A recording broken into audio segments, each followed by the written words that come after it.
Olá a todos, meu nome é Mariana Kerbaui, eu sou médica hematologista aqui do Einstein. Eu estou hoje com a minha colega, a doutora Daniele Ovigli, também hematologista do Einstein, e a gente vai conversar um pouquinho sobre o que a gente viu aí que vai ter de interessante no próximo Congresso Europeu de Hematologia, o IRHA, em mieloma múltiplo. Oi, Dani, tudo bem? Olá a todos, é um prazer estar aqui. Acho que tem bastante coisa interessante para a gente comentar. Eu acho também.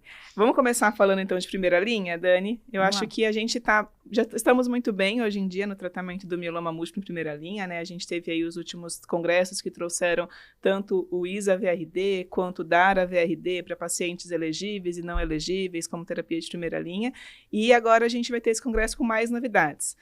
O que eu, vou perguntar o que você acha de destaque, mas o que eu achei interessante, olhando até os títulos dos trabalhos que vão ser apresentados na sessão oral, é que a gente tem bastante coisa com KRD de novo, né? A gente já teve alguns trabalhos que vieram, inclusive a gente vai ter uma atualização do estudo FORTE, que é um estudo que foi apresentado alguns anos atrás no Congresso.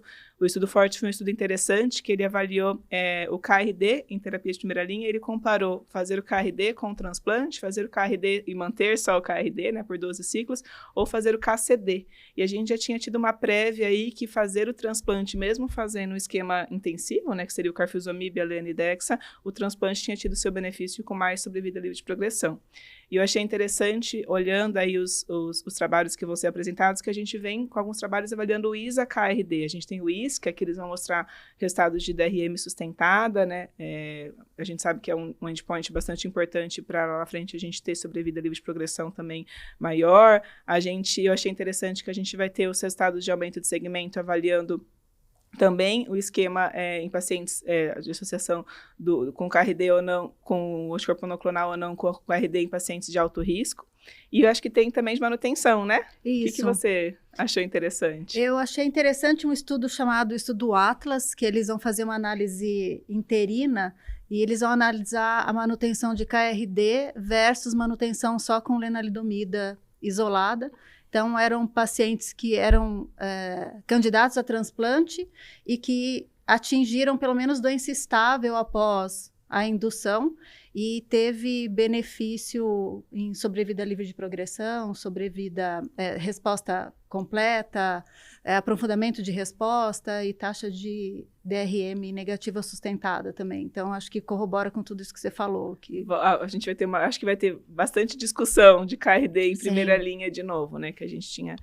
E eu tenho um trabalho que vai ser discutido também, que eu acho que não é com relação a tratamento, mas eu acho que volta um outro conceito, que vai ser a avaliação das células tumorais circulantes no mieloma múltiplo. Então, eles vão ver que isso também pode ter um fator prognóstico, ser mais um parâmetro que a gente pode utilizar na hora da gente estratificar o risco do paciente. Talvez, se o paciente tiver uma quantidade maior de células tumorais circulantes, ter um prognóstico pior, e a gente talvez devê-lo tratá-lo com uma terapia mais intensiva, assim como faz nos riscos genéticos, mas vai ser mais um trabalho interessante de primeira linha. E a gente tem bastante trabalhos interessantes em doença recaída, né? Inclusive, a gente tem uma plenária, né? Sim, exatamente. Você quer comentar um pouquinho, Dani? Sim, a plenária são do anticorpo triespecífico, né? Que tem os dois alvos, além da célula T, o BCMA e o GPRC5D.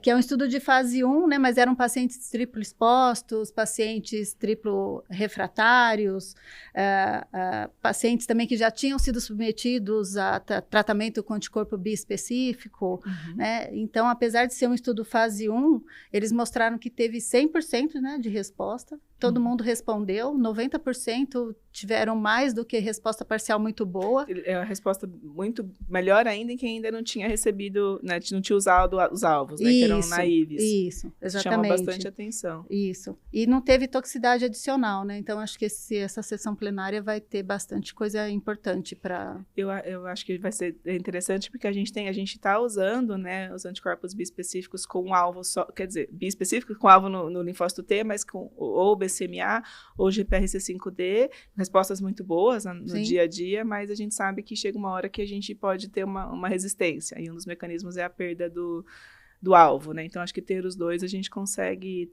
pelo que a gente viu no abstract, né? Parece que tem resultados até melhores. Sim. E vamos esperar o que eles vão apresentar na plenária e os estudos depois posteriores. E o que, apesar da resposta, obviamente, ser melhor em quem não tinha sido exposto, o fato de ter quase 1/4 de pacientes que já tinham sido expostos ao bispecífico, isso também me chamou a atenção, porque ainda assim todo mundo teve algum tipo de resposta. Sim. Né? Que eu acho que é o futuro, tanto pensando em bispecíficos, como a gente vai ver, também pensando que a gente pode ter CAR-Ts, né, que tem mais de um alvo. Eu acho que a gente vai caminhar aí nos próximos anos nesse sentido dos tri específicos, tanto para anticorpo bispecífico, quanto para tri-específico, tá? Quanto para CAR-T. E eu acho que vai ser bem interessante também que na sessão a gente vai ter um aumento do segmento do estudo CARSTUDY-1, né? O CARSTUDY-1 foi um estudo que a gente já, inclusive, que levou à aprovação do Cilta-Cel, né, para uso comercial aqui no Brasil. Então, foi um estudo que já tinha mostrado um benefício, era um estudo fase 1B/2, que ele avaliou o uso do CAR-T, do Cilta-Cel, em pacientes triplo expostos. E a gente teve uma taxa de resposta, assim, muito surpreendente, né, que a gente já tinha mais de 95% de taxa de resposta em quem conseguiu infundir o CAR-T. A gente já tinha mediana de sobrevida livre de progressão, que estava em quase 35 meses, e agora eles vão apresentar o segmento que eles atingiram, né, com o aumento de segmento, a questão da sobrevida global. Então, eu acho que vai ser um trabalho que eu espero bastante apresentação, para a gente ver qual que foi a mediana de sobrevida global. Né, pelo que parece, o abstract parece que em 5 anos, pelo menos 1/3 dos pacientes ainda estavam vivos. Então, pensar que é um paciente com uma mediana de 6 linhas de tratamento prévios, que antes a gente esperaria aí mais ou menos 1 ano, e eles já terem aí um segmento tão grande, com uma expectativa de vida tão grande. Eu acho que é interessante, mas eu estou ansiosa para ver como esses dados do CARSTUDY-1 vão ser apresentados para a gente. Sim, e lembrar também que metade deles eram pentarefratários também, exato, né? Então... que era uma população que sem os bispecíficos, sem os CAR-Ts, a gente tinha aí um cenário que não era tão favorável. E agora, com as novas drogas, a gente melhorou bastante o cenário desses pacientes. Antes do CARTitude, o tempo para o próximo tratamento era menos de 6 meses, né? Então, e era o que a gente via na prática, né? Exatamente. Tem um outro CAR-T que vai ser apresentado, que é o Anito-cel, que eles vão apresentar os dados de fase 2 do estudo com o Anito-cel, que é uma outra possibilidade de CAR-T também com alvo no BCMA, também em pacientes triplo expostos nesse estudo, que parece que também vão ter taxas de respostas bem altas, assim como a gente teve com o Cilta-cel, que eu acho que vai ser um outro trabalho interessante também. Sem dúvida. Acho que a bispecífica e terapia celular é o que a gente vai ter que começar a considerar na prática mesmo, no planejamento estratégico aí de tratamento para os pacientes, porque são, de fato, as classes que têm dado as respostas mais consistentes, mais duradouras também, né? Com certeza. E acho que vai ter um trabalho que eu acho bastante interessante o desenho, se você quiser comentar, que é o estudo Predator. Eu achei bastante interessante esse estudo, que é Predator MRD, que avalia, na verdade, doença residual mínima, né? Então, eram pacientes que haviam sido submetidos a 1 até 2 linhas prévias de tratamento, que atingiram doença residual mínima negativa, resposta completa com DRM negativa, sem planejamento de terapia de manutenção após. Então, eles ficaram acompanhando esses pacientes por aproximadamente 2 anos, fazendo avaliação a cada 4 meses por citometria de fluxo, a 10⁻⁵, e os pacientes que tiveram DRM positiva nesse período foram randomizados a continuar a observação ou fazer DARA, com o esquema de DARA normal, inicialmente semanal, depois quinzenal, depois mensal, por até 18 meses, e o que eles notaram nesse estudo, que eles vão apresentar, é que no grupo que foi submetido a DARA, a sobrevida livre de eventos foi melhor, e com benefício nítido em relação ao grupo que foi só observado, né? E outro fato interessante desse estudo é que desses pacientes que tiveram DRM positiva, metade negativaram DRM durante o uso do daratumumab. Então, esse foi um estudo que me chamou bastante atenção, que, na verdade, diz o potencial que a gente tem de reverter a positividade da DRM. Eu achei interessante quando eu vi esse abstract, que ele responde um pouco uma dúvida que a gente tinha até com o Perseus, né? Que no desenho do Perseus, que a gente tem manutenção com DARA e LENA, a gente pode parar o DARA, se tiver DRM negativa sustentada, e se ela positivar, a gente poderia voltar. E tinha um debate entre os colegas se valeria a pena reexpor de novo ao DARA, né? Se não deveria já tratar como progressão. E eu acho que esse estudo ajuda um pouco a gente tirar essa dúvida dos nossos debates de grupo de hematologista. Exatamente. Né? Espera-se pelo menos metade dos pacientes, né, voltem a aprofundar a resposta, sendo reexpostos ao DARA, né, no caso. Sim.